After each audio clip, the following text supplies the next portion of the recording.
Pak Lurah jangan pernah tekan IMB klaster-klaster yang mengubah nama kampung. Karena disitulah ada identitas, disitulah nama-nama kampung itu sejenis arsip atau artefak di mana kita bisa pulang ke rumah sejarah dan kita kenal, bisa lihat siapa kita. Jangan sampai lupain sejarah. Betawi, Buat semuanya. Yang paling menarik dari Rawa Belong adalah, ada yang tahu gak berapa jumlah nama tempat di Jakarta dan sekitar Jakarta yang pakai kata rawa? Buaya.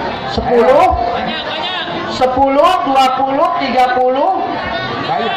Ada banyak. Saya tanya jumlah, jangan jawab banyak. Jumlah itu artinya nomor. Sekolah atau enggak? Iya. Berapa jumlahnya? 10, 20, 30? Lebih dari satu. Berapa? Lebih dari satu. Salah. Lebih dari satu. Bakhtiar ajarannya Lebih dari satu. Nggak bener. Nama tempat di Jakarta dan sekitar Jakarta yang pakai nama rawa ada 64. Oh, berapa? 64 yang namanya pakai rawa ya. Nomor 2 paling banyak pakai nama pondok. Oh no. Sisanya cari sendiri. Tapi yang paling menarik, nama rawa itu paling banyak karena mengesankan bahwa kota Jakarta berkembang seperti apapun pembangunannya, dia tidak bisa melepaskan diri dari sosial historisnya sebagai kampung. Tetap aja kampung. Tetap kampung. Agak bisa berubah. Jadi nama rawa di sekitar Rawa Belong misalnya, ada yang malu jadi kampungan. Misalnya kata Sukabumi Ilir, diganti sekarang menjadi Sukabumi Utara. Saya pikir Pak Lurahnya harus ngamuk gitu. Mestinya. Iya. Apalagi gubernurnya sekarang mendukung kampung, Kelokalan. pentakbiran kampung. Karena kampung itu khas di seluruh dunia. Salah satu sumbangan khas dari Indonesia, tidak ada kata gantinya di dalam bahasa Inggris, tetap kampung. Karena sifatnya yang khas, dia bukan village, beda dengan desa. So jadi kita malu sekarang pakai kata-kata yang sebenarnya menandakan identitas kita. Sukabumi Ilir, Sukabumi Utara. Sukabumi Udik. Saking malunya supaya bertahan, misalnya Bendungan Hilir diganti menjadi Ben Hill biar kedengarannya kayak Beverly Hill. Saya pikir lama-lama juga Rawa Belong mungkin rawanya malu kali. Jadi belum doang gitu bang. Iya, misalnya diganti menjadi apa ya? Walang. Danau. Danau Belong begitu kan.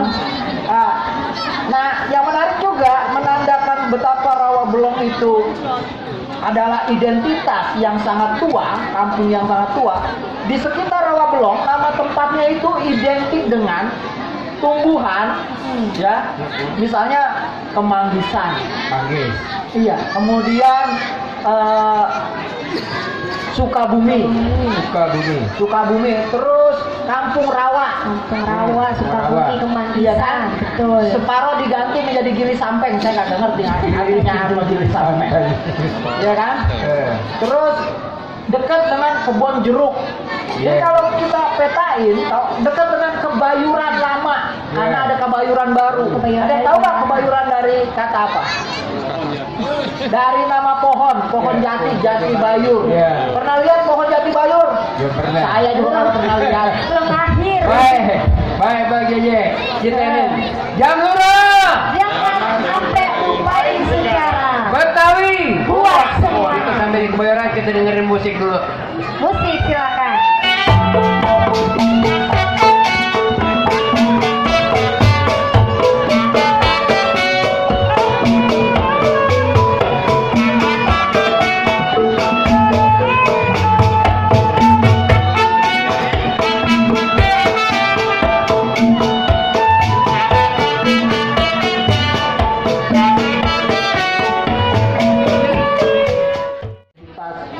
Khas desa adalah masyarakat petani. Roblong itu petani kembang yang luar biasa.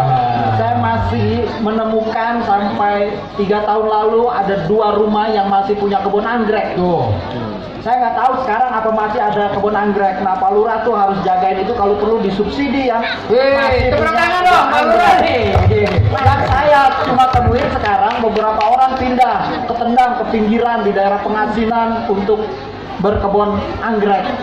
Nah, ini menurut saya salah satu identitas yang hilang dari Rawablong, karena dia masyarakat kampung yang punya kepakaran atau keahlian dan tangannya tuh sangat adem pada tanaman. Iya. Adem tuh mau terima duit juga kan? Asik. Nah, yang menarik adalah di Rawablong, selain dia tangannya adem pada tanaman, tangannya juga adem pada makanan.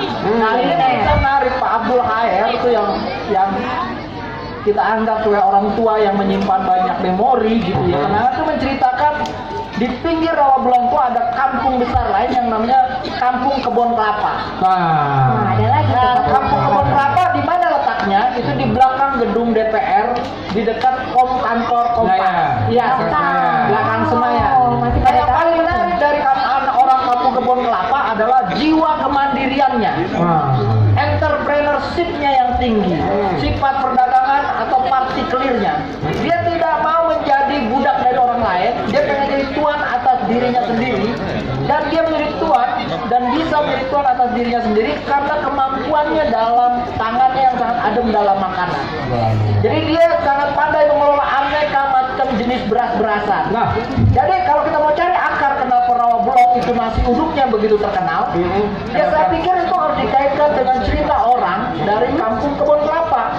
Berasnya. Ya, berasnya bisa datang dari mana-mana, tapi kan tangannya yang Dari tangannya yang udah ahli banget. makanan itu kan persoalan. Nah, jadi Rawablong adalah kampung yang sangat diminati, bukan hanya orang-orang hidup, tapi juga orang mati. Kenapa? Orang hidup perlu nasi uduk, perlu makanan enak. Orang mati perlu kembang. Iya, bukan main kampung kita Roblong. Tepuk tangan sekali lagi buat Rawablong. Rawablong. Nah, yang menarik juga Rawablong itu tidak pernah punya persoalan dengan pluralisme, tidak pernah punya persoalan dengan kebinekaan. Yeah. Bang Yahya tadi cerita, di mana ada kampung begitu Sincia tiba atau Imlek tiba atau yang kita sebut sebagai Lebaran Cine, orang Betawi kampungnya sangat sibuk dagang bandeng. Iya, makan bandeng. Dari mana-mana orang datang nyari kembang sedap malam.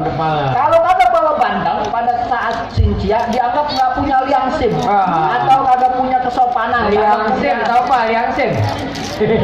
Ya, misalnya Bang Yahya kagak bawain mertuanya ikan bandeng, wah besok bisa diputus tuh. Oh, jadi duduk tuh ya. Nah, sekarang jadi kalau kita lihat ada binus, bisa berkembang, bisa terbuka dengan aneka macam ragam etnik. Saya pikir nggak ada kampung seperti Rawablong yang punya kekuatan kultural untuk menerima multikultural itu. Mantap. Jamura.